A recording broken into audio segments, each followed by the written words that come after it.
dans cette situation-là, c'est comme être en situation de spectacle. Et moi, je ne suis pas une actrice, je suis un artisan des mots.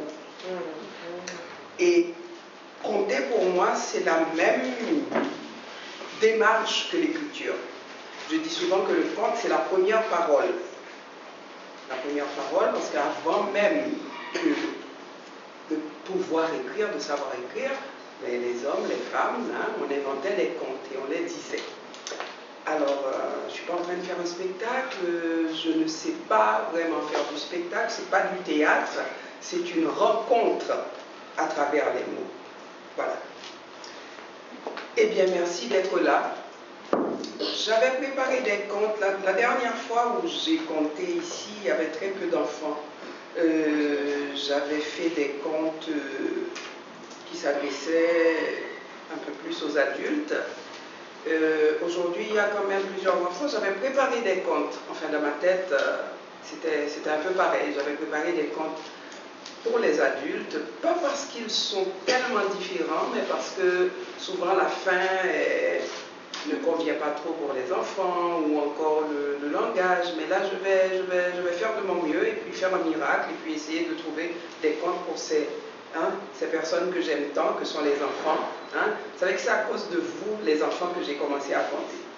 Au fait, Marie-Célie, c'est quelqu'un qui a reçu beaucoup de contes dans son enfance. Ces contes m'ont été donnés par les adultes. Et je dis souvent que c'était comme des cadeaux qu'ils m'ont donnés. Des cadeaux que l'on garde précieusement, que j'ai mis dans ma poche lorsque j'ai quitté Haïti, le pays où je suis née, et je les ai emmenés avec moi au Québec. Une chance que ça se conserve bien au froid. Hein? Je les garde et de temps à autre, je les distribue aux enfants en leur demandant de les donner à d'autres personnes. C'est-à-dire les contes, vous les prenez et vous les comptez à des amis, à la mamie, à la grand-mère, au grand-père, aux cousins. Voilà. Alors, qu'est-ce que je vais vous raconter aujourd'hui? Une histoire que je n'ai pas contée souvent, mais qui est un peu drôle. Ça s'appelle l'histoire de la petite marchande de charbon qui a volé un couï. Est-ce que l'on sait en Guyane ce que c'est qu'un couï? Ça doit être peut-être la même chose que un couï. Le couï. À quelle base? Voilà, c'est le récipient. Moi, je me dis que c'est peut-être un mot, je pensais que c'était un mot taïno. Hein? Peut-être, oui, taïno aussi. Oui. Alors, tout le monde sait ce que c'est qu'un couï. Tu sais ce que c'est le couï, ma petite mademoiselle? Alors, quand tu vas arriver à la maison, ta mamie va te montrer ce que c'est le couï. C'est quelque chose dans lequel on peut mettre n'importe quoi, de l'eau, de la nourriture, et ça vient d'un arbre. Hein? Ça vient d'un arbre, la calebasse. Tu as déjà vu une calebasse? Bon, vous savez, moi, dès que je vois des enfants, je fonds. Alors, je suis désolée pour les adultes, vous n'êtes pas très importants pour moi. Pour ce soir, les voilà, mes spectateurs. Alors, la petite marchande de charbon, vous savez ce que c'est le charbon? Oui. Oui, la petite marchande de charbon vivait donc dans un village où il y avait un cours d'eau. L'eau était vraiment très belle, une eau cristalline, une eau limpide, une eau fraîche. Et tous les gens du village avaient l'habitude d'aller dans ce cours d'eau chercher de l'eau pour amener à la maison, parce que ce n'était pas comme aujourd'hui où on ouvre les robinets et puis bon, on a de l'eau qui coule. Hein, il fallait aller chercher de l'eau à la rivière quelque part, mais à cette époque aussi, l'eau n'était pas polluée comme elle est aujourd'hui. Je ne sais pas pour la Guyane, mais il y a des endroits où l'eau n'est pas bonne. Elle n'est pas bonne à boire, il faut qu'on la fasse traiter dans des usines. Bon, ça c'est une autre histoire. Alors, la petite marchande de charbon passait donc assez souvent près de ce cours d'eau. Elle s'arrêtait pour boire de l'eau parce qu'elle avait très chaud après avoir vendu son charbon au marché. Et voilà qu'un jour, elle revient du marché, elle passe, elle a soif, elle veut s'arrêter pour boire, et tout à coup, elle voit un couï. Mais un couï très très très beau, avec de beaux dessins dessus, un couï qu'un artiste a pris le temps de peindre et de décorer. Elle regarde le couï, elle dit mais que c'est joli. Ah mais qui a laissé ça? Mais c'est peut-être pour moi, mais c'est peut-être quelqu'un qui l'a oublié ou bien qui voulait me faire un cadeau. Enfin, elle s'est donné tous les prétextes pour prendre le couï. elle le prend, elle le met dans sa diacoute. Est-ce qu'on sait ce que c'est une diacoute? Personne ne sait. Ah. Alors la diacoute, c'est un sac de paille. Dans mon pays d'origine, les sacs de paille, les gros sacs dans lesquels les marchands mettent leurs trucs pour aller au marché, ce sont des diacoutes. Elle prend, alors l'âne sur lequel elle va vendre le charbon a 2 diacoutes, un à gauche, un à droite. Alors elle prend le couille, elle boit de l'eau et elle le met dans sa diacoute. Elle marche, elle est contente, elle a trouvé un beau couille, elle est heureuse, mais elle oublie que le couille ne lui appartient pas. Elle marche un petit peu et tout à coup elle entend derrière elle quelqu'un qui court et qui dit: côté couille moi, côté couille moi, côté couille moi, moi les couilles moi, côté couille moi. C'était le diable. Le couille appartenait au diable. Et le diable l'avait oublié. Et il était très fâché. Sans ce couille, il ne peut pas boire parce que le diable était tellement gros qu'il ne pouvait même pas se baisser vers l'eau. Alors il avait besoin du couille. Alors le diable était fâché parce qu'il avait soif. Côté couille moi, moi les couilles moi. Et là tout à coup, croyez-le ou non, le couille qui était dans la diacoute se met à répondre: moi là, oui, moi là, oui, moi là, oui, je suis là. La marchande, elle a peur. Elle prend le couille, plaf, elle le lance. Le diable n'était pas très loin. Le diable attrape le couille. Le diable se dit: j'ai trouvé mon couille, maintenant je dois trouver le voleur. Et le diable a continué. Côté couille moi, il l'avait trouvé, mais il était fâché, c'était pas suffisant pour lui. Le diable marchait. Côté couille moi. Et tout à coup, la marchande voit la diacoute qui, elle, répond: moi là, oui, moi là, oui. La marchande a trop peur. Elle prend la diacoute, elle la lance. Oui, allez, oui, bavle ça, je ne veux pas. Mais c'était trop tard. Elle marchait vite, et le diable marchait beaucoup plus vite. Côté couille, moi, j'ai trouvé le couille, j'ai trouvé la diacoute, et maintenant je dois trouver le voleur. Côté couille, moi, l'âne répond: moi là, oui. Mes amis, la marchande a tellement peur, elle frappe l'âne, elle lui dit: disparaît. L'âne s'en va.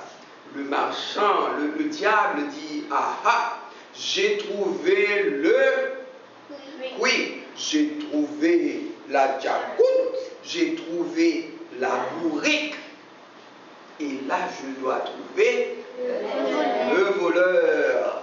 Et la marchande marche: oui, mon Dieu, papa, mon Dieu, elle marche, et le diable est là, il marche aussi, il marche plus vite qu'elle. À un moment donné, la marchande est épuisée. Le diable, lui, n'est pas épuisé, il est presque arrivé. Côté couille moi, j'ai trouvé le couille, j'ai trouvé la diacoute, j'ai trouvé la bourrique. Maintenant, je dois trouver le voleur. Et la marchande entend tout à coup ses souliers qui répondent: moi là, oui, moi là, oui, moi là, oui. La marchande a trop peur. Elle enlève ses chaussures, plaf, elle les lance. Le diable attrape les chaussures. Il voit que c'est des petites chaussures de marchande. Il dit: ça doit être une voleuse, je pense. J'ai trouvé mon couille, j'ai trouvé ma diacoute, j'ai trouvé la bourrique, j'ai trouvé les chaussures. Maintenant je dois trouver la voleuse. Et le diable se met encore à courir, et la marchande à courir plus vite. Elle est essoufflée. Elle court: ouais, mon Dieu, papa, aidez-moi, sauvez-moi. Ah, mais le bon Dieu était trop occupé, trop occupé à régler des histoires de voleurs sur moi, je ne sais pas. Alors, le diable continue à courir et tout à coup, on entend la jupe de la marchande qui répond « Voilà, oui! Voilà, oui! Voilà, oui! Oh, oh! » La marchande enlève sa jupe, plaf! Là, le diable, il est content. Ah, la belle petite jupe que voilà, je vais attraper cette voleuse. J'ai trouvé le couille, j'ai trouvé la diacoute, j'ai trouvé la bourrique, j'ai trouvé les chaussures et j'ai trouvé la jupe. Je vais attraper la voleuse. Côté couille, et le diable court, la marchande court, le diable court, la marchande court. Tout à coup, la marchande attend son jupon qui répond. Voilà, oui! Voilà, oui! Oui! La marchande enlève le jupon. Plaf! Elle lance le jupon. Le diable attrape le jupon. Un jupon de dentelle. Aujourd'hui, les femmes portent des robes transparentes. Mais avant, elles ne portaient pas des robes transparentes. Elles avaient des jupons. De beaux jupons. Avec de la dentelle. Hein? La marchande était une marchande très coquette. Elle avait un jupon. Alors, le diable attrape le jupon. Le diable fait le compte. Il dit, ah ah, j'ai trouvé le coup. J'ai trouvé la diacoute, j'ai trouvé la bourrique, j'ai trouvé les chaussures, j'ai trouvé la jupe, j'ai trouvé le jupon, je vais trouver la voleuse. Qu'est-ce qu'il fait le diable? Il se met en route. La marchande marche vite, mais le diable marche beaucoup plus vite. La marchande est fatiguée, mais le diable, même s'il était gros, n'est même pas fatigué. Il avait l'habitude de marcher beaucoup et il était là. Côté couille, moi les couilles, côté couille, côté couille, côté couille, et tout à coup, on entend. Voilà, oui. Et une autre voix qui dit à côté. Voilà, oui. Nous, là, oui. Et la marchande, c'était son soutien-gorge. Elle enlève, plaf. Ah, je vous assure que le diable, il était content. J'ai trouvé mon oui, j'ai trouvé la bourrique, j'ai trouvé les chansons, j'ai trouvé la jupe, j'ai trouvé le jupon, j'ai trouvé le soutien. Je vais trouver la voleuse. Elle marchait vite et ça faisait bleu, bleu, bleu, bleu, bleu, bleu, bleu, bleu, bleu, bleu. Eh mon Dieu, elle courait comme ça. Mais je l'ai vue, elle courait comme ça. Et le diable courait derrière elle. Côté couille, et là le diable était pressé. Côté couille, côté couille, côté couille, côté couille, la marchande entend la blouse qui dit moi là oui, la blouse n'était pas contente maintenant, hein. Moi là oui, la blouse était un peu triste, moi là oui. Alors là, la marchande avait tellement peur, elle enlève la blouse. Mes amis, quelle histoire. J'aimerais pas être à la place de cette marchande. Le diable était derrière elle. Elle enlève la blouse et plaf, le diable attrape la blouse. Regarde, belle blouse de coton. Le diable était content. J'ai trouvé le bruit, j'ai trouvé la diacoute, j'ai trouvé la bourrique, j'ai trouvé les chaussures, j'ai trouvé la jupe, le jupon, le soutien-gorge, la blouse. Il ne me reste qu'à cueillir la voleuse. Côté couille, côté couille, côté couille, moi les couilles, côté couille, la marchande était vraiment désolée, elle courait, elle n'avait plus rien maintenant. Il ne lui restait que ses petites fesses. Elle courait, et le diable courait beaucoup plus fort. Hein? La marchande entend. La culotte elle était tellement gênée.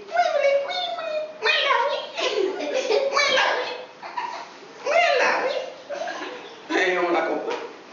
La marchande, elle n'avait pas le choix. Puis oui. Et le diable était tellement content qu'il s'en est fait un chapeau. Ah, j'ai trouvé le cuit, j'ai trouvé la jacoute, j'ai trouvé la bourrique, j'ai trouvé les chaussures, j'ai trouvé la jupe, j'ai trouvé le soutien-gorge, j'ai trouvé la blouse. Et maintenant, j'ai trouvé la culotte. Un beau string. C'est pour ça que la petite voix était comme ça. Ah, à cette époque, les femmes portaient les strings aussi. Hein? La mode change beaucoup. Le diable a pris le truc. Hey, ouais, le diable était complètement fou. Moi, mes couilles, moi, côté couilles, moi. La pauvre petite marchande, elle était dans un état lamentable. On avait pitié d'elle. Et tout à coup, figurez-vous qu'elle passe près d'une maison. Dans cette maison-là vivait un homme qu'elle méprisait, elle détestait cet homme. L'homme était toujours en train de lui dire que t'es jolie, que t'es belle, que t'as de belles jupes. Et elle, tu sais, elle faisait, comme on dit, l'intéressante. Parce que le monsieur, il n'était pas très beau, il était ventru, hein, un gros bedon. Il était barbu, elle n'aimait pas ça, elle disait qu'il y avait des poux dans sa barbe. Il était bossu, hein? Il avait un pied beau et il avait un bec de lièvre. Avouez qu'elle avait peut-être raison, la marchande. En plus de supporter un homme, mais supporter un homme avec toutes ces histoires. Qu'est-ce que vous en pensez, les femmes? Hein? Vous n'osez pas trop répondre, hein? Vous n'êtes pas chicaneuse comme moi. Moi, je cherche noise. Hein?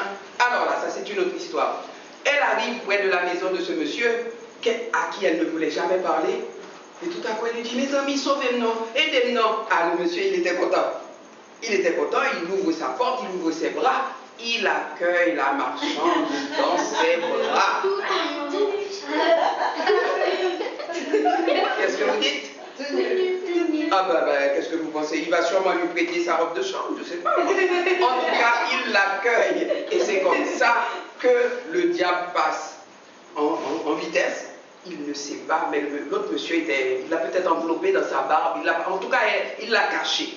Et c'est comme ça que se termine l'histoire de la petite marchande de charbon qui a volé le oui électrique.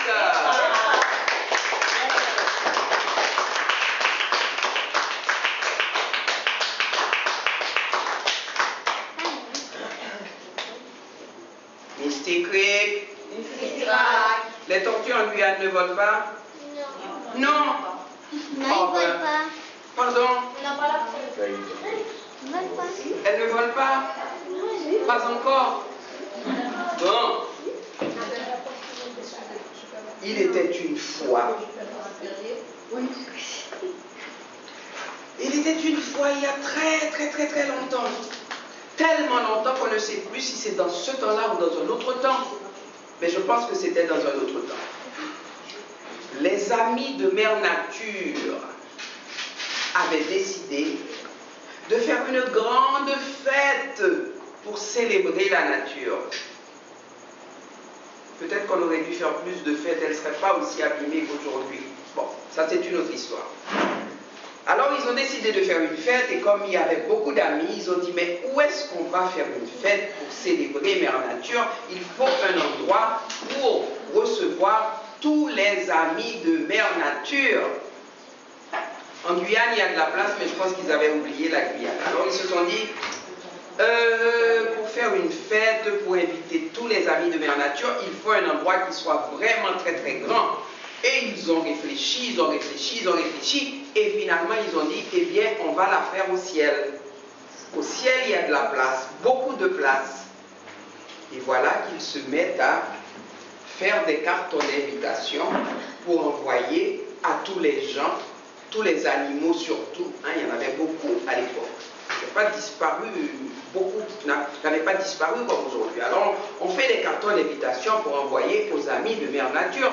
Mais tout à coup, il y a quelqu'un qui dit, mais tout le monde ne pourra pas venir à la fête parce que pour aller au ciel, il faut pouvoir voler. Ah, mais c'est vrai. Eh bien, ceux qui savent voler pourront venir et puis ils iront raconter aux autres comment se passe la fête. On va faire la fête au ciel. Et voilà qu'ils se mettent à dessiner des cartons d'invitation et à envoyer à toutes les bêtes qui volent. Ils ont envoyé à libellule. Ils ont envoyé aux oiseaux, lesquels? Aux pigeons, aux requins, aux perroquets. Ah oui, oui, oui, perroquets, oui. À qui? Ah, c'est vrai, aux arabes. À qui ils ont envoyé? Au kiki. Au kiki, oui, oui, je sais. Ah, le kiki, oui, il a raconté ça à tout le monde. Toute la journée, il a envoyé. À toutes les bêtes qui volent. Papillon a reçu sa carte d'invitation. Moustique même a reçu.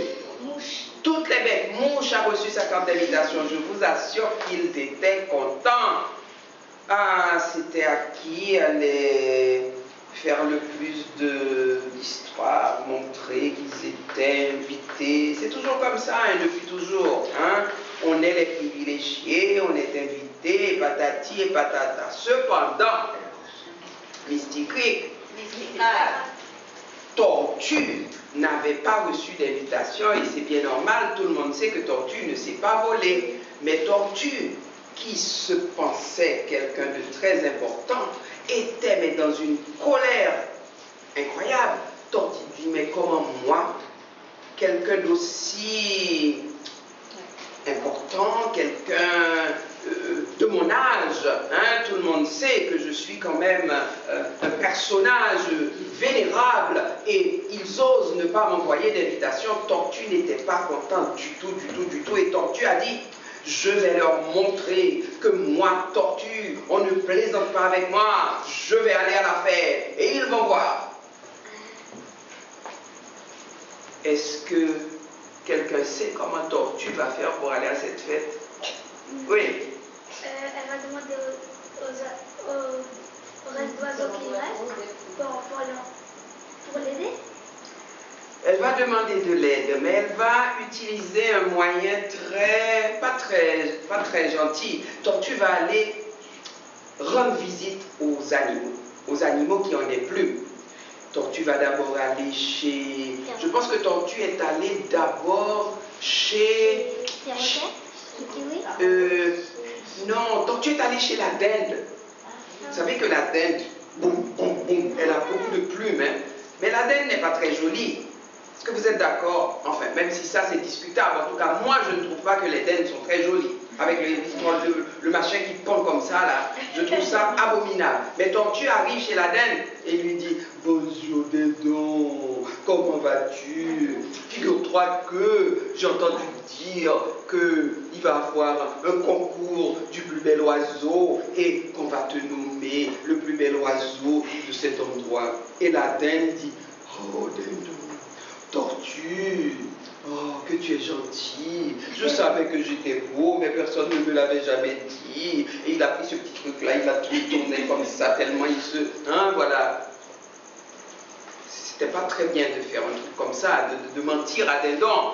Et Dindon lui dit, mais que veux-tu, Tortue? Eh bien, figure-toi, mon ami Dindon, j'ai besoin de quelques plumes. Ma femme, elle me fatigue. Elle dit que l'oreiller que nous avons n'est pas très bon, alors il faut lui faire un nouvel oreiller, alors j'ai besoin de plumes. Et Dindon se tourne. Mais tu sais combien je t'apprécie, Tortue. Allez, serre-toi, prends des plumes. Et voilà, et je t'en donne, et je t'en donne. Tortue avait apporté un gros sac rempli de plumes. Ah là, il se frotte les mains, les pattes, je sais trop, et il se dit, ça marche, Tortue va voir le Pan. Il arrive chez Pan, Pan est en train de faire ce qu'il sait faire le mieux.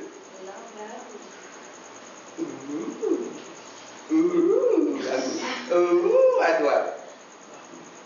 Tortue lui dit, Pan, tu sais déjà que tu es beau, mais tu es devenu encore plus beau depuis que je ne t'ai vu. Ah oui, ah oui, oh je sais, oh là là.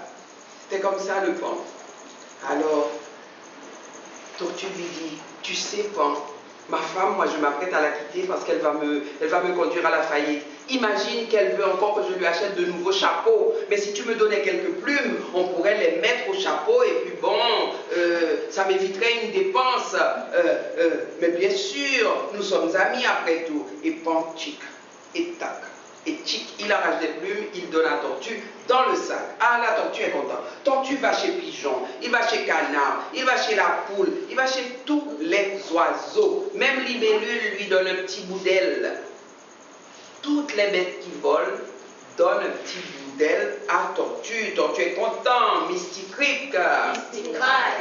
Au carrefour, il commence à hurler, Madame Tortue, Madame Tortue, voilà, ils vont voir de quel bois je me chauffe.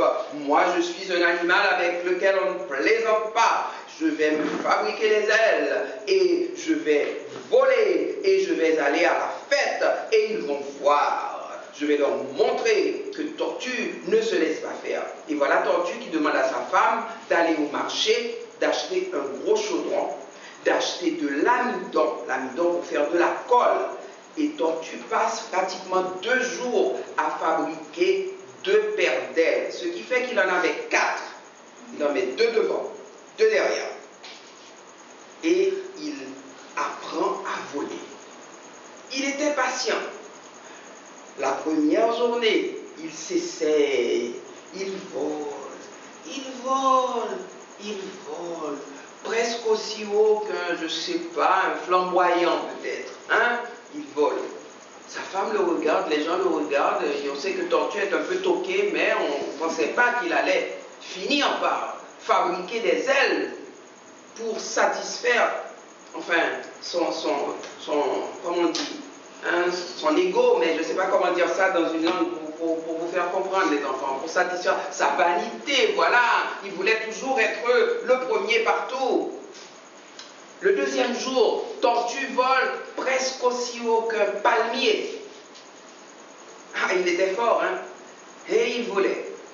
Et il avait composé une chanson pour s'aider, parce que quand on chante, quand on fait quelque chose, c'est plus facile. Et Tortue chantait. Papillon volait les banzelles, pigeon volait les banzelles.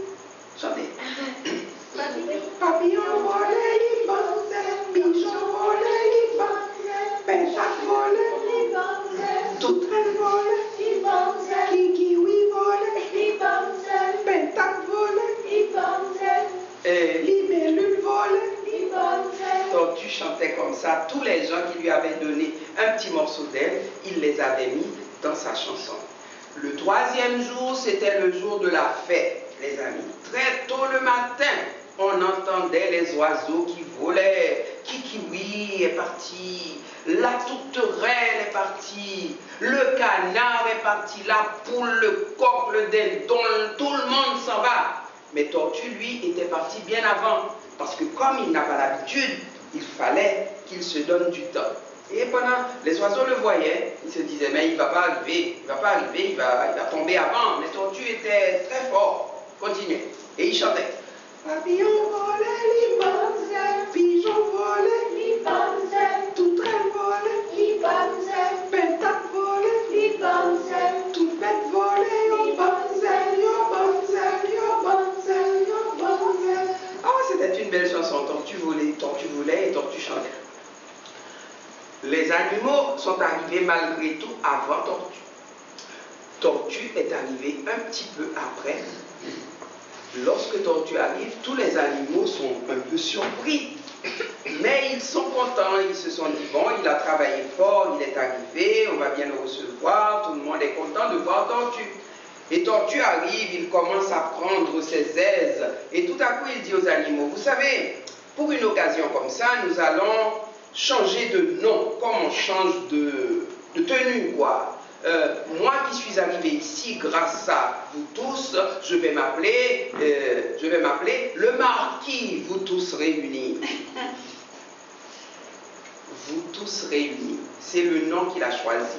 Et il dit, oh Kiki, oui, toi tu pourrais t'appeler hibiscus de la savane. Et il dit à la tourterelle, tu pourrais t'appeler fleur du désert. Et il commence à, Tortue est un peu poète, hein, savez-vous, hein, un poète qui se prenait pour un autre. Il commence à faire toutes sortes de simagrées comme ça, et les gens sont contents. Parfois les gens entendent les poètes, ils ne savent pas que les poètes racontent n'importe quoi, hein, et ils sont tous babas comme ça. Ah, mais Tortue, il en sait des choses, tout le monde est content. Mystic Creek, la fête commence, tout le monde est content, on mange des petits fours, des petits trucs, des chips, enfin toutes sortes de petites choses là. Mais en attendant les grosses affaires qui vont arriver comme les acras de morue et les acras d'aubergine, tout le monde grignote ici et là. Et tout à coup, ce sont les lutins de mère nature qui viennent servir le repas. Ils arrivent avec de grands plateaux comme ça. Il faut 4 à 6 lutins pour porter les plateaux. Ils arrivent et ils disent, mesdames et messieurs, c'est pour vous tous réunis. Donc tu se lèves. Il gonfle. Je vous avais dit, je suis quelqu'un d'important. C'est pour vous tous réunis. Qui porte ce nom? C'est moi. On me sert d'abord et on vous servira par la suite. Et voilà Tortue qui se jette sur les acras de morue, sur les acras de crevettes, les acras d'aubergine, toutes les bonnes choses, les bananes pesées, tout ça là, tout ce qu'il y avait comme petite entrée, Tortue engloutit. Il mange, il mange, il mange, il mange, il mange, il boit. Tout ce qu'il y avait à boire, Tortue le boit.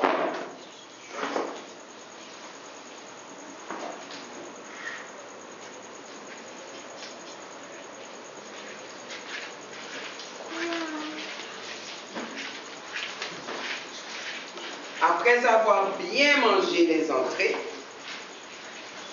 les lutins arrivent à nouveau avec les plats de résistance.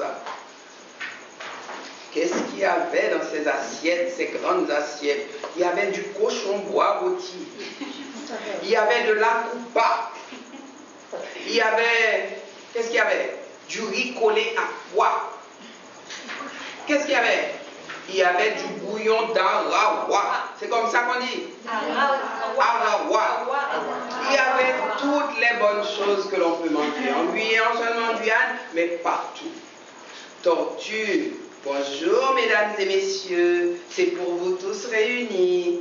Tortue se jette sur la nourriture. Les animaux ne savaient pas qu'il était si gourmand. Il mange, il mange, il mange, il mange, il mange, il mange, il mange tout. Et il leur dit, mais quand j'aurai fini, on va vous servir. On va servir le canard, on va servir la tourterelle, chacun son tour. C'est comme ça la règle. Mais c'est lui qui dicte les règles. Tortue mange. Mais les animaux commençaient un peu à se poser des questions là, surtout qu'on entendait beaucoup de glou-glou dans le ventre là. Ils n'étaient pas très contents, ils n'étaient pas très rassurés, mais ils étaient polis. Alors ils attendaient. Après avoir bien mangé tout ça, on apporte les desserts. Toujours les lutins, avec leur petit air mutin. Bonjour mesdames et messieurs, c'est pour vous tous réunis. Voilà, qu'est-ce que je vous avais dit? Un personnage comme Tortue qui se déplace pour venir jusqu'ici, il est tout à fait normal que l'on me serve le premier. Et Tortue mange, et il mange toutes les glaces, tous les gâteaux, tous les flancs, qui étaient même meilleurs que ce que Maria elle fait ici, si c'est possible. Tortue mange tout, tout, tout. Et il boit le rhum, le whisky, il boit tout. Et Tortue mange tellement qu'il ne peut plus bouger. Il roule comme un gros ballon. Et il est là. Et il est comme ça. Et tout à coup, il s'endort. Les animaux ne sont pas très contents. Il y en a qui boudent. Ils sont là, ils regardent, ils se disent, mais qu'est-ce qu'on va faire? Il n'y a plus rien à manger. Tout à coup, Libellule se lève, elle va à l'oreille du canard et on entend.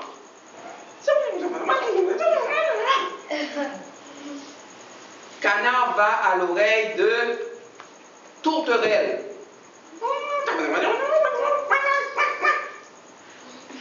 Tourterelle va à l'oreille de dindon. Parce que dindon avait quand même une grosse voix. Et là, tout à coup, pendant que Tortue est en train de ronfler comme il faut, on voit une nuée de bêtes, de bestioles, de bêtes qui se lèvent et qui se jettent sur Tortue. Et on entend tchic, et tchic, et tchic. Chaque personne prend sa plume. Tourterelle prend ses plumes, Libellule prend son bout d'aile, la mouche prend son bout d'aile, le perroquet prend ses plumes, Ara prend ses plumes, tout le monde.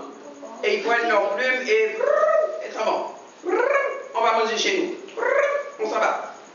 Et Tortue reste tout seul à ronfler là-haut. Il était gros, il ronflait comme ça. Et tout à coup, il se réveille. Oh. Je suis tenu, où sont mes plumes? Ah. Tortue ne sait plus où il est. Vous savez qui n'était pas parti? Moustique. Moustique est emmerdant, hein? Il s'est caché quelque part. Personne ne savait même qu'il était là. Et quand il a vu que Tortue s'est réveillée, il a commencé à tourner autour de Tortue. Tortue pas gazelle, moi pas connais qui j'en ai pas fait pour lui voler. Voy, Tortue pas gazelle. Tortue pas gazelle. Tortue pas gazelle, qui j'en ai pas fait pour voler. Tortue pas gazelle, qui j'en ai pas fait pour voler. Mais il chantait comme un moustique. Tortue pas gazelle, qui j'en ai pas fait pour voler. Tortue pas gazelle, qui j'en ai pas fait pour voler. Tortue se réveille tout à fait. Oh moustique, quelle calamité! Oh mon Dieu, regarde ce qui m'arrive. Mais qu'est-ce qui t'arrive, Tortue? Mais je suis tout nu, je n'ai plus d'aile. Mais tu n'as jamais eu d'aile, Tortue. Tu es arrivé ici, tu t'es comporté mais comme un gros chat. Mais ce n'est pas bien. Mais moustique, on a quand même été amis. S'il te plaît, aide-moi. T'aider à faire quoi? Eh bien, moustique, s'il te plaît, ne sois pas ainsi. Aie un petit peu de pitié de moi. C'est vrai que j'ai été gourmand, mais s'il te plaît, pardonne-moi. Et Tortue, il a tellement supplié que Moustique a accepté de l'écouter. Tortue dit à Moustique, tu vas aller chez moi. Tu vas demander à ma femme d'aller chez les voisins et de leur demander s'ils peuvent nous prêter les matelas, les oreillers, les douillettes, les doudounes, les coussins, les serviettes de bain, toutes les grosses choses pour amortir la chute parce que je n'ai pas d'autre choix puisque je n'ai plus d'aile, je vais devoir descendre comme ça, tomber, planer sans doute. Moustique lui dit, ah mais bien sûr, s'il ne s'agit que de ça, je peux toujours y aller, Mystic Rick. Et voilà Moustique qui se précipite, qui arrive chez Madame Tortue. Madame Tortue, cette belle fête qu'on a eue au ciel, si vous savez comme c'était bien, comme votre mari s'est bien comporté, et il est devenu comme un magicien, il fait des tours de magie et il veut venir vous surprendre. Et si il m'a dit de vous dire d'aller chez les voisins et de leur demander tous les morceaux de bois cassés, toutes les roches, toutes les bouteilles qui sont cassées et de faire une grosse pile comme ça, et il va vous montrer qu'il peut descendre comme on appelle cet homme-là, cette araignée qui vole là, comme... Voilà, il va pouvoir descendre mieux que Spider-Man, hein? Et vous allez voir, vous allez tomber amoureux de lui encore parce que ça fait longtemps que vous vous chicanez tous les deux. Ah oui, Tortue a dit ça. Oh oui, je vais le faire. Et voilà Madame Tortue qui va chez les voisins, qui demande les morceaux de bois cassés, les morceaux de briques, les bouteilles cassées, tout ce qui peut faire mal. Même des voisins qui donnent des vieux clous rouillés, tout ce qu'ils avaient là, on met là et on attend tortue. Oui, mes amis, aidez-moi. Oui, oui, oui, oui, oui, oui, oui, oui, oui, oui. Il n'était pas gracieux du tout, hein, je vous assure. Et on entend, boum, tortue tombée. Et c'est depuis ce jour-là, figurez-vous, que la carapace de tortue est comme elle est, avec tous ces... Vous avez vu comment elle est rafistolée, la carapace? Il y a des traits comme ça, parce qu'avant, elle était toute lisse, comme une autoroute. Et c'est aussi depuis ce temps-là que tortue marche comme ça. Oui, oui, parce qu'avant, tortue marchait presque aussi vite qu'un cheval. Mystic Creek. Et voilà l'histoire de tortue.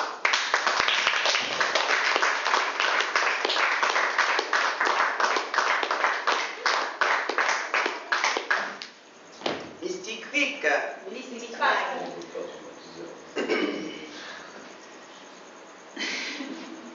L'histoire que je vais vous raconter, c'est l'histoire de deux frères. Au fait, le titre de l'histoire s'appelle La précieuse cachette. Il y avait donc dans un village deux frères. Une histoire qui se passe il y a très très longtemps. Ces deux frères-là, il y en avait un qui s'appelait Gros Jean, l'autre s'appelait Petit Pierre. Gros Jean était non seulement gros, hein, c'est peut-être pour ça qu'on l'appelait Gros Jean, mais il était très riche, il était extrêmement riche. Il avait une immense maison, un grand domaine, il avait beaucoup de domestiques, il avait beaucoup d'animaux, hein, il avait un cheptel, beaucoup de bêtes, des vaches. Tout en étant très très très riche, Gros Jean était jaloux de Petit Pierre. Il lui enviait même la vache, l'unique vache que possédait Petit Pierre, qui ne lui donnait que quelques litres de lait. Mystic Creek. Eh bien, figurez-vous qu'un jour, après être allé en ville, s'amuser, faire bombance, manger avec ses amis, Gros Jean revient et tout à coup, il a une idée démoniaque, quelque chose qui lui passe par la tête et il va chez son frère et il lui dit, Petit Pierre, que fais-tu d'une vache qui ne te donne que quelques misérables litres de lait? Figure-toi que je reviens de la ville où l'on offre, les tanneurs offrent 25 piastres pour chaque peau de vache, alors que la vache elle-même ne vaut que 2 piastres. Quoi? Lui dit Petit Pierre, tu es sûr de ce que tu avances? Aussi sûr que je m'appelle Gros Jean. Et voilà Petit Pierre qui réfléchit un tout petit peu, mais pas trop longtemps, et qui, le même soir, prend l'unique vache qu'il possède, il la tue, il prépare la viande pour la conserver, et il nettoie comme il faut la peau, et le lendemain matin, avant même le lever du soleil, Petit Pierre se met en route, sur le dos sa peau de vache, qu'il va essayer de vendre pour la somme de 25 piastres. Et Petit Pierre marche, il marche, il marche. Le soleil était très chaud ce jour-là, on aurait dit la Guyane. Il marchait, il marchait, il marchait. Il avait chaud, il avait faim, il avait soif. Le temps passait et partout où il passait, les gens lui disaient « Hé, camarade, cette peau de vache, est-ce qu'elle est à vendre ?» Mais bien sûr, elle est à vendre. Et combien demandez-vous? 25 piastres, ni plus ni moins. Et les gens se mettaient à rire. 25 piastres, mais ça va pas. Mais cette peau ne vaut que 2 piastres. Hein? Et voilà Petit Pierre qui continuait à marcher. À marcher, à marcher, la mort dans l'âme. Le temps passait. Plus le temps passait, plus il avait chaud, plus il avait soif et plus il avait faim. Mais il continuait, il continuait, il continuait. Et partout, c'était la même affaire. Il répétait, la peau de vache vaut 25 piastres, ni plus ni moins. Mais les gens pensaient qu'il était fou. Et voilà qu'il passe devant la maison d'Éphraïm, qui lui est le tanneur le plus riche de la ville. Éphraïm, comme tous les autres, l'appelle Petit Jean. Où vas-tu avec, Petit Pierre, pardon, cette peau de vache? Est-ce qu'elle est à vendre? Bien sûr qu'elle est à vendre. Et combien demandes-tu? 25 piastres, ni plus ni moins. Mais ça va pas. Mais cette peau de vache ne vaut que 2 piastres. Finalement, Éphraïm lui dit, d'accord, je te la donne pour 2 piastres, un bon repas et un verre de vin. C'est-à-dire au moins, je pourrais manger, boire un peu avant de rentrer chez moi. Éphraïm lui dit, viens, dans la boutique, j'ai de quoi manger, je t'offre un repas. Il était très généreux, il lui offre un très bon repas, mais il lui dit, je te donne de l'eau parce que je n'ai pas de vin. Quand tu auras terminé ton repas, traverse, va dans cette grande maison que tu vois là-bas, la grande maison blanche. Ma femme devrait y être, c'est ma maison, elle pourra te servir un verre de vin. Très bien, petit Pierre mange comme il faut, tous sont contents, il boit l'eau et le tanneur, Éphraïm, lui donne un billet. Ce billet-là, tu le donnes à ma femme et elle te servira un verre de vin, c'est ce qui est écrit dessus. Traverse la rue, toc, toc, toc, frappe à la porte. Une fois, toc, toc, toc, 2 fois. Toc, toc, toc, 3 fois, la 3e fois qu'il frappe, il voit une femme qui ouvre la porte, mais qui est très en colère. Mais qu'est-ce que tu veux? Et la femme est toute échevelée, tous ses cheveux sont dépeignés, et elle est en train de s'habiller. La femme va, elle ouvre un petit buffet, elle verse un demi-verre de vin. Petit Pierre prend le vin, il le boit d'un coup. Il lui tend encore le verre. Mais qu'est-ce que tu veux? Peut-être elle était québécoise. Qu'est-ce que tu veux? Eh bien, madame, le billet que je vous ai donné, c'est écrit de me servir un verre de vin, ni plus ni moins.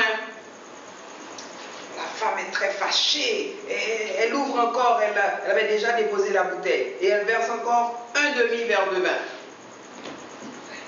Il boit, et il tend encore le verre. Mais ça va faire là, je t'ai donné du vin, qu'est-ce que tu veux? Alors là, petit Pierre lui dit, mais c'est un verre de vin, madame, qu'il faut me servir, ni plus ni moins. La femme prend le verre, elle le remplit. Et juste au moment où il s'apprête à boire le vin, il entend des pas, il entend d'abord la voix de quelqu'un qui appelle la femme. Mais qu'est-ce que t'attends pour revenir? Et patati et patata, la femme était avec quelqu'un. Je ne sais pas qui est ce quelqu'un, l'histoire ne le dit pas. Et il y a un homme qui monte, qui arrive. Petit Pierre voit qu'il y a un homme. Mais juste au moment où l'homme arrive, et où la femme essaie d'expliquer, on entend d'autres pas. Ce sont les tanneurs qui arrivent avec le mari de la femme, qui viennent, la journée a été bonne, ils ont bien vendu, ils ont beaucoup d'argent, ils viennent faire bombance à la maison, ils viennent manger. Oui, dit la femme, qu'est-ce que je fais? Qu'est-ce que je fais? Qu'est-ce que je fais? Mais elle se reprend tout de suite. Elle ouvre la trappe, elle pousse Petit Pierre et l'homme qui était là, je ne sais pas, c'était peut-être le voisin, pousse dans le sous-sol, dans la cave. Les deux se mettent chacun dans un coin pendant qu'ils sont désemparés, ils ne savent pas ce qu'ils vont faire là, mais ils sont dans la cave. Ils ne sont pas très contents ni l'un ni l'autre. Là, ils se regardent comme en chien de faïence. Et là-haut, le tanneur est en train de manger avec ses compagnons tanneurs. Il mange, beaucoup de bruit. Et tout à coup, ils se mettent à chanter. Ils chantent et ils boivent. Et tout à coup, Petit Pierre entend une chanson. Buvons un coup, ma serpette est perdue. Mais le manche, buvons un coup, ma serpette est perdue, mais le manche m'est revenu. Ah, dit Petit Pierre, la chanson préférée de mon père. Et il se met à fredonner et à chanter lui aussi. Mais ça va pas, dit l'autre. Ils vont nous entendre là-haut. Tais-toi, sacripant. Petit Pierre n'écoute pas, il chante. Alors l'homme sort de sa poche une liasse de billets. Tiens, combien veux-tu pour te taire? Donne-moi 100 piastres, dit Petit Pierre. Il lui donne 100 piastres. Petit Pierre se tait, il frotte les mains. Ah, c'est pas mal ça. Ah, il est content. En haut, le bruit continue. Continue à manger, à boire. Et tout à coup, Petit Pierre qui s'est tu entend une autre chanson. Il y avait dans mon village un homme qui s'appelait Pou. Il avait une longue barbe qui était pleine de boue. Barba, pou, barba, pou, barba, pou, barba, pou, barba. Ah, la chanson préférée de ma mère. Et voilà Petit Pierre qui commence à fredonner et à chanter. Il y avait dans mon village un homme qui s'appelait Pou. Il avait une longue barbe qui était pleine de boue. Mais tais-toi, animal, face de rat. Ils vont nous attraper si tu n'arrêtes pas. Petit Pierre n'arrête pas. Il veut chanter plus fort. Combien veux-tu pour te taire, sacripant? Donne-moi 100 piastres. L'homme lui donne encore une liasse de billets. Il les prend et il est content maintenant. Hein? Il attend, et il attend, et tout à coup une autre chanson. Si j'étais mandarin, si j'étais mandarin, toi tu serais ma mandarine, ma mandarine. Ouh, la chanson préférée de ma femme. Là, ça va faire. Ça suffit. Et là, l'homme se lève et il attrape Petit Pierre par le collet. Ils commencent à se chamailler tous les deux. Et la femme entend. Elle descend, mais elle dit, mais qu'est-ce que vous faites, nom de Dieu? Vous ne pouvez pas vous taire. Mais voilà, il est en train de me raqueter. Il m'a dit que je dois lui donner 400 piastres pour se taire. La femme dit, ok, on va lui donner. Elle monte, elle va chercher 400 piastres, elle donne à Petit Pierre. Ah, Petit Pierre est content, là, vraiment, là. Petit Pierre prend les 400 piastres, il dit, bon, ok, là, il faut que je réfléchisse. Il réfléchit et tout à coup, il commence à fouiller un peu partout dans le sous-sol. Il voit qu'il y a une malle dans laquelle il y a des oreillers de plumes. Et il voit un bidon rempli de goudron. Il dit à l'homme, est-ce que tu veux t'en aller d'ici?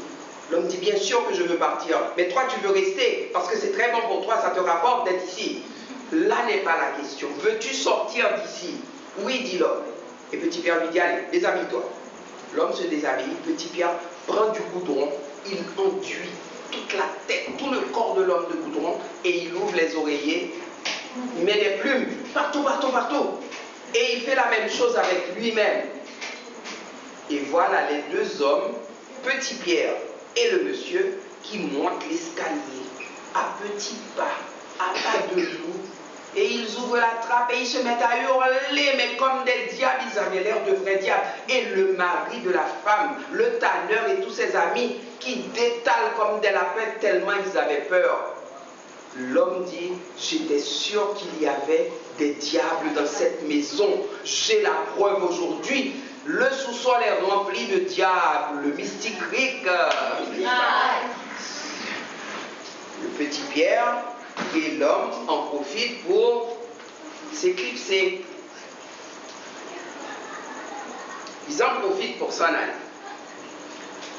Le lendemain matin, l'homme revient. Il ne revient que le lendemain. Il laisse sa femme dans la maison avec les diables. Le lendemain matin, il revient.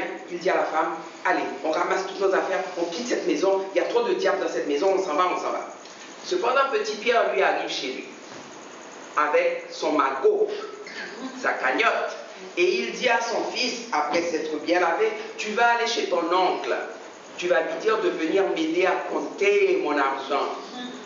Lorsque le fils arrive, il dit, oncle Jean, mon papa demande que tu viennes à la maison l'aider à compter son argent. Mais de quel argent parle-t-il? S'il a vendu sa vache pour 25 piastres, c'est très facile à compter. S'il l'a vendu pour 2 piastres, normalement, comme il devrait la vendre, il n'a qu'à compter 1 plus 1. Et c'en est fait, il n'a pas besoin de moi pour compter pour lui. Mais, oncle Jean, mon père a beaucoup d'argent, hein, c'est pour ça qu'il vous dit de venir. Et la femme lui dit, la femme de Jean lui dit, mais vas-y, va t'amuser un peu avec ton frère, va donc rire un peu. Et voilà Jean qui débarque chez son frère et qui voit la liasse de billets sur la table. Mais qu'est-ce qui se passe? Combien donc as-tu vendu ta peau de vache? 25 piastres, ni plus ni moins. Mais d'où vient tout cet argent? Mais c'est facile. Avec les 25 piastres, j'ai acheté 5 autres vaches. Je les ai tuées, je les ai vendues, et avec l'argent, j'en ai acheté 10 autres. Avec l'argent, j'ai fait la même chose, je les ai tuées, et voilà. Aujourd'hui, voilà tout ce que cela me rapporte. Le frère était vraiment perplexe. Savez-vous ce qu'il fait? Le lendemain, il tue toutes ses vaches et il s'en va au marché pour les vendre. Et partout où il passe, combien demandez-vous pour cette peau de vache? 25 piastres, ni plus ni moins. Et tout le monde a pensé qu'il était fou. Et je pense qu'il marche encore jusqu'à aujourd'hui s'il n'a pas trouvé un bon samaritain pour lui dire que la peau de vache ne vaut pas tout cet argent mystique.